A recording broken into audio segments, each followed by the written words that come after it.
আমরা যেমনটি বলছিলাম, চাপদারি মুখে এবং মাথায় গামছা বাঁধা ১০-১২ জনের একটি দল আগে থেকে ভিড়ের মধ্যে অবস্থান নিয়ে বর্ষবরণের উৎসবে নারীদের উপর যৌন আক্রমণের ঘটনা ঘটিয়েছে এবং প্রথম ঘটনাটা ঘটেছিল ৬টা ৪৮ মিনিটে। সহকর্মী ফারজানা রূপা সেই ক্লোজ সার্কিট ক্যামেরার ছবি অনুসন্ধান করে প্রতিবেদন করেছেন। মাথার উপরে রাখা ক্লোজ সার্কিট ক্যামেরার ছবিতে কোনো শব্দ ধারণ করার সুযোগ নেই।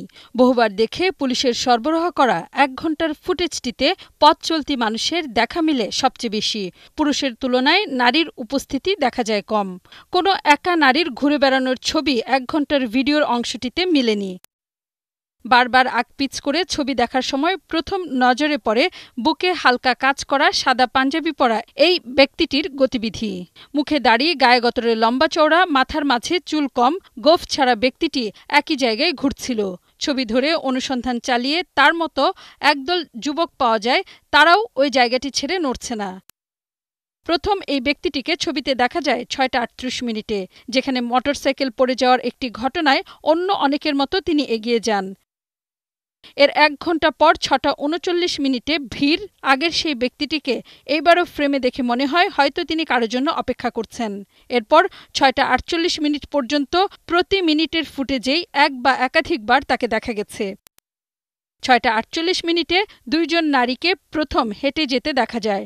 এরপর হঠাৎ করে তাদের মাঝখানে পুরুষ ঢুকে তাদের আলাদা করার চেষ্টা করে, গায়ে হাত দেয়। এই সময় যে কয়জনকে ছবিতে হামলাকারী হিসেবে দেখা যাচ্ছে তাদের মধ্যে আছেন তিনিও। আর তার চারপাশে যারা আগে থেকেই ঘিরেছিল তেমন মাথায় পট্টি বাঁধা ও দাড়িওয়ালা দলটিকে দেখা যাচ্ছে হামলায় অংশ নিতে। এর পরের মিনিটে আরেকটি হামলার ঘটনার সময়ও একই ব্যক্তিকে দেখা যাচ্ছে। এইরকম ৩টি ঘটনায় বুকে কারুকাজ করা পাঞ্জাবি পরা ব্যক্তিটিকে দেখা যায়। এমনকি যখন এই মেয়েটিকে রিকশা থেকে টেনে নামানো হচ্ছিল তখনও ৬টা ৪৯ মিনিটে একই লোকের দেখা মিলে। ক্যামেরায় ধরা পড়া প্রথম হামলাকারীর ছবিটিতে দেখা যায় ২ নারীর মাঝখানে গিয়ে তাদের গায়ে হাত দেওয়ার দৃশ্য। আর পুরো সময় তাদের চারপাশে থাকা মাথায় পট্টি বাঁধা দলকে বারবার দেখা গেছে রিকশা থেকে নারী টেনে নামাতে, রাস্তায় গায়ে হাত দিতে, নারীর পুরুষ আপনজনের উপর হামলা চালাতে। এখন পর্যন্ত ১০-১২ জনের দলটির কারো পরিচয় শনাক্ত করা যায়নি। রূপা, ৭১, ঢাকা।